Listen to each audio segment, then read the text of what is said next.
दिवाली के बाद आता है भाई बहन का त्योहार, जिसे हम भाई दूज कहते हैं। ऐसे ही दिवाली तो बड़ी धूमधाम से सभी पक्षियों ने मना ली थी और अब भाई दूज की बारी थी। जब मैंने अपने भाई को पहली बार दूज खिलाई थी तब मैं बहुत छोटी थी। तो फिर रानो, तेरे भाई ने तुझे क्या दिया था? गौरी बहन, तब मेरा भाई बहुत छोटा था, परंतु तब भी उसने मुझे एक स्कूल बैग दिया था। हाँ रानो बहन, एक बार मेरे भाई ने भी मुझे स्कूल बैग दिया था। है तो तुम्हारा भाई गरीब ही, इससे ज्यादा तुम्हारा भाई तुम्हें कुछ नहीं देते होंगे, पर मेरा भाई तो मुझे बचपन में भी बड़े बड़े तोहफे दिया करता था। और अब की तो बात ही अलग है, बस गलती से एक बार मेरे मुंह से निकल जाए फिर तो वही चीज मेरे सामने होती है। गौरी बहन, आप हर बात में निंदा क्यों करने लगती हो? आपका भाई अमीर है तो आप दूसरों के भाइयों के बारे में ऐसी बातें क्यों करती हो? कैसे चिढ़ रही है मेरे भाई के अमीर होने पर। गौरी बहन, मैं भला आपके भाई से क्यों चिढ़ूंगी? ऐसे ही गौरी और लाड़ो चिड़िया एक दूसरे से लड़ने लगती हैं। आप दोनों चुप हो जाइए, बेकार की बातों पर क्यों लड़ रही हो? हाँ लाड़ो चिड़िया, इस बार देख ही लेते हैं किसका भाई ज्यादा अमीर है और किसका भाई गरीब है। ऐसा कहकर गौरी को भी वहाँ से चली जाती है। लाड़ो बहन, आपको तो अच्छे से पता है कि गौरी का भाई सबसे अमीर है। वो इस बार भी गौरी के लिए ढेर सारा सामान लाएगा, फिर आप गौरी की मुँह क्यों लगी? पर रानो बहन, आपने तो सब देखा कि गौरी हर बात पर हमारे भाइयों को गरीब गरीब कहकर चिढ़ाती रहती है, फिर वो दोनों अपने अपने घर चली जाती हैं। पर गौरी को भी तो सभी पक्षियों को अपनी और लाड़ो चिड़िया की बातें बताती है। बस ये रात निकल जाए फिर मैं लाड़ो चिड़िया को बता दूंगी कि मेरा भाई ही सबसे ज्यादा अमीर है। गौरी को भी ऐसा सोचते सोचते सो जाती है और फिर अगली सुबह हो जाती है। गौरी अपने भाई का बेसब्री से इंतजार करने लगती है। भैया, आप इतनी सुबह सुबह आ गए, आपको देखकर मुझे बड़ी खुशी हुई। हाँ मेरी प्यारी बहना, मुझसे और इंतजार नहीं हो रहा था इस दिन का, इसलिए तो मैं जल्दी ही आ गया। फिर रानो चिड़िया अपने भाई को मिठाई खिलाती है और उसका तिलक करती है। लो बहना, तुम्हारा हक, इस बार मैं थोड़ा कम लेकर आया हूँ, मुझे डांटना मत, बस 100 ही दाने लेकर आया हूँ। अरे भैया, ये तो पहले से भी कई गुना ज्यादा है, फिर तो आपने बड़ी मेहनत से इकट्ठा किया होगा। हाँ बहना, मेहनत तो हुई है, मगर आपको ये मक्के के दाने सबसे ज्यादा पसंद हैं, इसलिए मैं आपके लिए लाया हूँ। और फिर रानो का भाई त्योहार मना के वहाँ से चला जाता है और रानो भी लाड़ो चिड़िया के पास चली जाती है। आओ रानो बहन बैठो, बस मेरा भाई अभी अभी त्योहार मना के वापस गया है। लाड़ो, ये घोंसला तो बड़ा चमक रहा है और बहुत सुंदर भी लग रहा है, कहाँ से लाई हो तुम इसे? अरे ये तो मेरा भाई मुझे देकर गया है, वो घोंसले बनाने का काम जो करता है, अगली बार तेरे लिए भी मंगा दूंगी। वो दोनों ऐसे ही बातें कर रही थी और तभी वहाँ पर गौरी कौवी भी आ जाती है। लाड़ो, आ गया क्या तेरा गरीब भाई? क्या लेके आया है तेरे लिए? जरा मुझको भी तो दिखा। गौरी बहन, मेरा भाई ये सुंदर घोंसला लेकर आया है मेरे लिए, और इसकी ये खास बात है कि ये उसने अपने हाथों से बनाया है। वैसे आपका भाई क्या लाया है? अभी मेरा भाई आया नहीं है, वह मेरे लिए ये छोटी मोटी चीजें लेकर नहीं आता है, इसलिए तो ज्यादा टाइम लग रहा है। ऐसा कहकर गौरी को भी वहाँ से चली जाती है और अपने भाई का बेसब्री से इंतजार करने लगती है। परंतु शाम हो जाती है लेकिन गौरी कौवी का भाई नहीं आता है। गौरी का भाई अभी तक नहीं आया, सुबह से शाम हो गई। क्यों ना लाड़ो बहन, हम गौरी के घर जाके देखते हैं। हाँ रानो बहन, बेचारी गौरी कब से सुबह से इंतजार कर रही है। ऐसा कहकर रानो और लाडो चिड़िया गौरी के घर चली जाती हैं और वह गौरी कौवी को बहुत उदास देखती हैं। गौरी बहन, आप उदास मत हो, आपका भाई आ जाएगा। मेरा भाई अब तक नहीं आया, मैं इसलिए उदास नहीं हूँ, बल्कि मेरी भाभी का फोन आया था। वो बोल रही थी कि मेरे भाई को चोट लगी है और वो घायल हो गया है। ये कहकर गौरी कौवी रोने लग जाती है। गौरी, रो मत, तेरा भाई एकदम ठीक हो जाएगा। गौरी बहन, हम सब आपके भाई के घर चलते हैं, फिर आप अपने भाई से मिल भी लेना और त्योहार भी मना लेना। हाँ हाँ रानो, तू एकदम सही कह रही है, ये बात तो मैंने सोची ही नहीं। चलो अब हम चलते हैं। फिर वो तीनों गौरी कौवी के भाई के घर चली जाती हैं। परंतु जब गौरी कौवी अपने भाई को देखती है तो बिल्कुल हैरान हो जाती है। भैया, आप तो एकदम बिल्कुल ठीक हो, फिर भाभी ने मुझसे झूठ क्यों बोला कि आपको चोट लगी है? ये बात सुनकर गौरी का भाई एकदम चुप हो जाता है और तभी गौरी की भाभी बोल पड़ती है, हमारा भी तो खर्चा है, घर में 3-3 बच्चे हैं, हमेशा तुम्हारे लिए ही कमाते रहे क्या? हर साल ढेरों सामान लेकर जाते हैं, इस बार नहीं गए तो क्या हुआ? भाभी, भैया को नहीं भेजना था तो मत भेजती, पर झूठ बोलने की क्या जरूरत थी? यह बात सुनकर मुझसे रहा नहीं गया और मैं अपने भाई को देखने आ गई। गौरी का भाई अपनी पत्नी की ऐसी कड़वी बातें सुनकर बोल पड़ता है, मुझे माफ कर दो बहना, मैं इसकी बातों में आ गया था और इसलिए आपसे झूठ बोलना पड़ा। गौरी बहन, अब आप क्या देख रही हो? आपका भाई आपसे माफी मांग रहा है, तो क्या अब आप अपने भाई को माफ नहीं करोगी? मुझे अपने भाई से कोई शिकायत नहीं है। आओ भैया, हम अपना त्योहार मनाते हैं। फिर गौरी कौवी अपने भाई को मिठाई खिलाती है, परंतु इस बार गौरी कौवी अपने भाई से कुछ भी नहीं लेती। अरे बहना, ये पैसे रख लो, आप इनसे अपना मनपसंद सामान खरीद लेना। नहीं नहीं भैया, मैं इन पैसों का क्या करूँगी? बस आपका प्यार मेरे लिए ऐसा ही बना रहे, यही मेरे लिए सब कुछ है। अरे गौरी, रख भी लो पैसे, अब इतने नखरे क्यों कर रही हो? नहीं नहीं भाभी, ये पैसे आप ही रख लो, इन पैसों की वजह से ही आपने मेरे भैया को मेरे पास नहीं भेजा।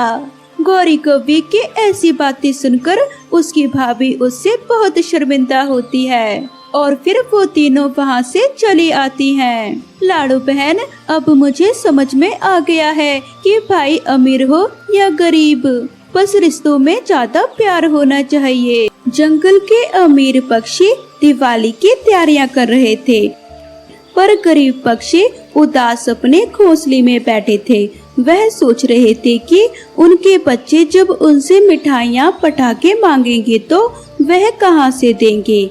ऐसे ही रानो चिड़िया भी बहुत गरीब चिड़िया थी। उसकी बेटी गुड़िया चिड़िया दिवाली वाले दिन अपनी माँ से कहती है, मम्मा, दिवाली आने वाली है, मेरी सहेलियों के मम्मी पापा उनके लिए पटाखे और मिठाइयाँ लाते हैं, क्या आप भी मेरे लिए मिठाई और पटाखे लाओगी?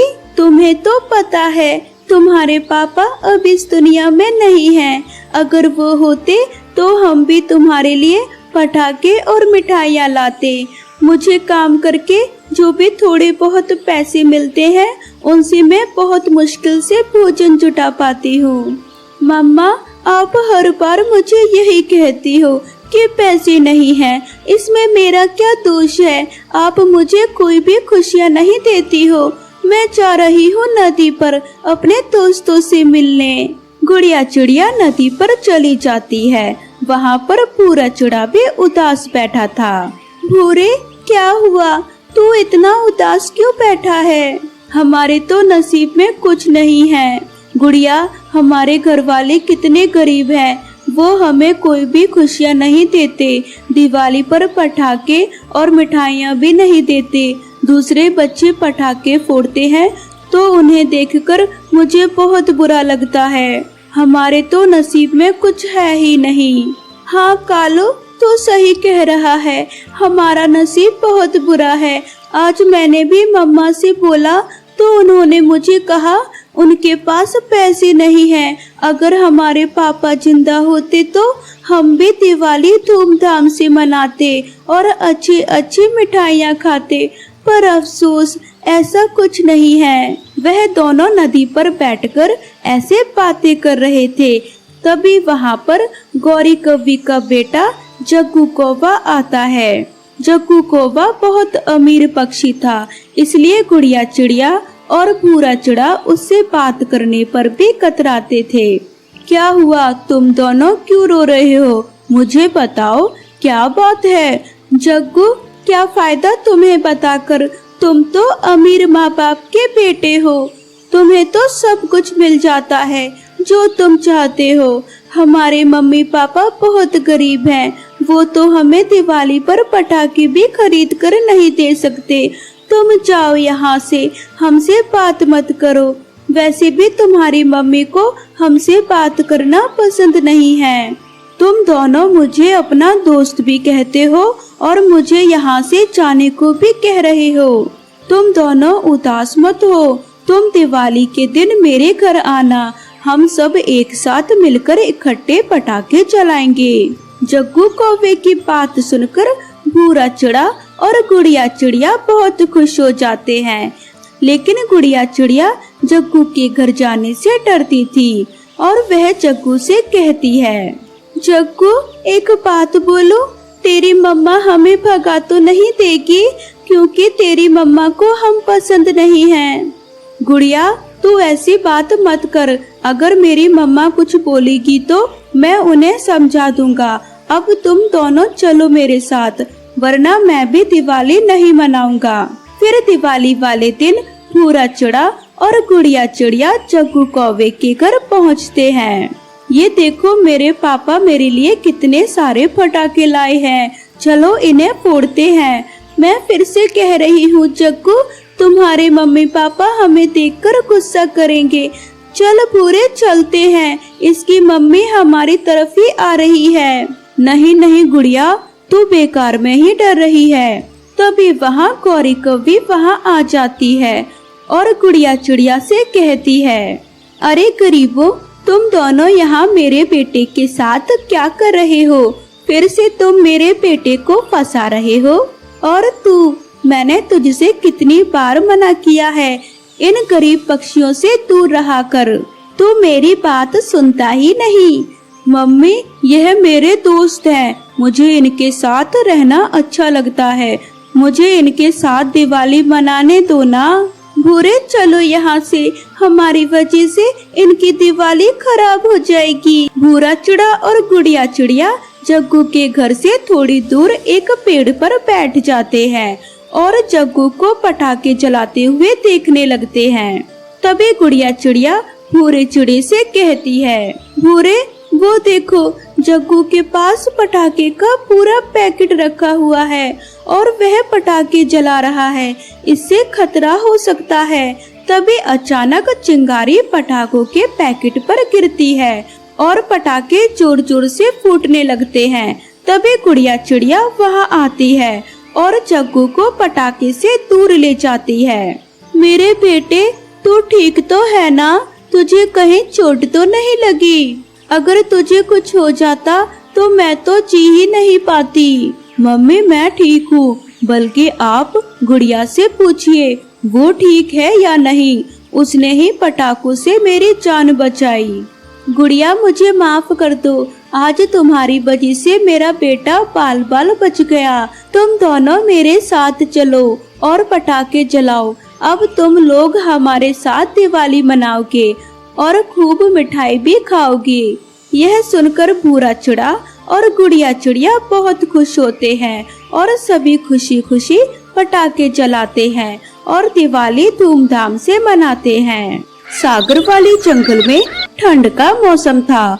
उसी जंगल में टोनू नाम का एक चिड़ा रहता था। वो बहुत कामचोर था।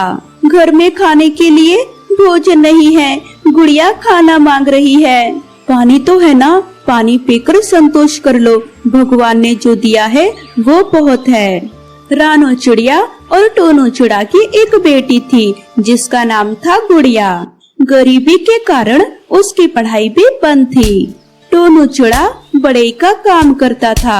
कभी किसी के घर में खिड़कियां या दरवाजे ठीक करने का काम मिल गया तो कर लेता था, वरना घर में किस्मत के भरोसे बैठा रहता था। पानी पीकर कब तक गुजारा करेंगे, बाहर जाकर कुछ काम की तलाश करो। गुड़िया को खाना चाहिए और ऐसी सर्दी में हमारी बच्ची को स्वेटर भी चाहिए। तुम तो हर वक्त मुझे घर से बाहर निकालने पर लगी रहती हो। ठीक है, अब जाता हूँ। ऐसा कहकर टोनू चिड़ा काम की तलाश में सागर के जंगल में घूमने लगता है और थोड़ी ही देर बाद घर वापस आ जाता है। मेरी किस्मत ही खराब है, कोई बड़ा काम नहीं मिलता मुझे।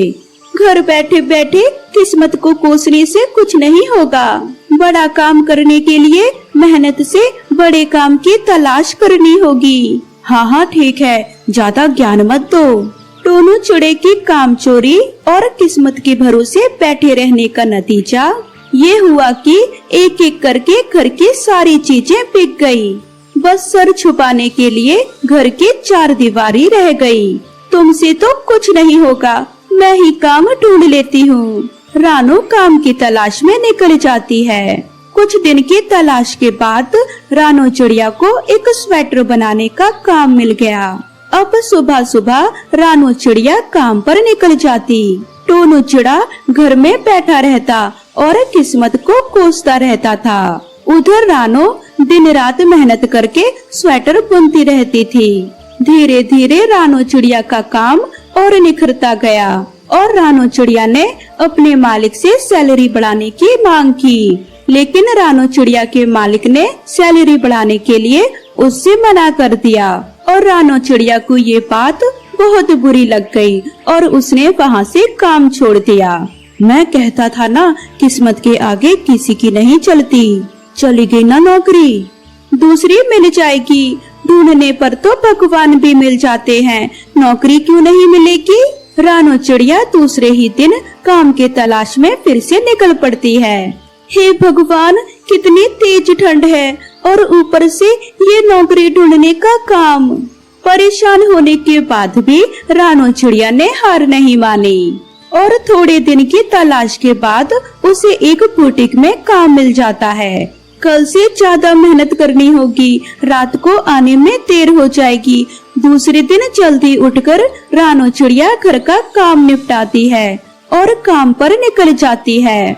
बुटीक में दिन रात स्वेटर बुनने के बाद रात को घर आकर खाना बनाती और अपनी बेटी को खाना खिलाती। टोनू चिड़ा कोने में बैठकर भगवान को कोसता रहता। हे भगवान, मुझे नौकरी कब मिलेगी। घर बैठकर भगवान को कोसने से नौकरी नहीं मिलेगी। अच्छा चुप हो जा, बड़ी आई नौकरी वाली। देखना, अपनी मेहनत के बल पर एक दिन मैं खुद का बुटीक खोलूंगी। पैसा क्या तेरा बाप देगा हैं? रानो चिड़िया ने चुप रहना ही बेहतर समझा। वो बस अपने काम पर ध्यान देती। रानो चिड़िया का बढ़िया काम और उसकी मेहनत देखकर कुछ ही दिनों में बुटीक का मालिक रानो चिड़िया की सैलरी बढ़ा देता है। रानो चिड़िया की घर की हालत अब सुधर गई थी। रानो चिड़िया एक गुल्लक में थोड़े थोड़े पैसे जमा करती रहती है।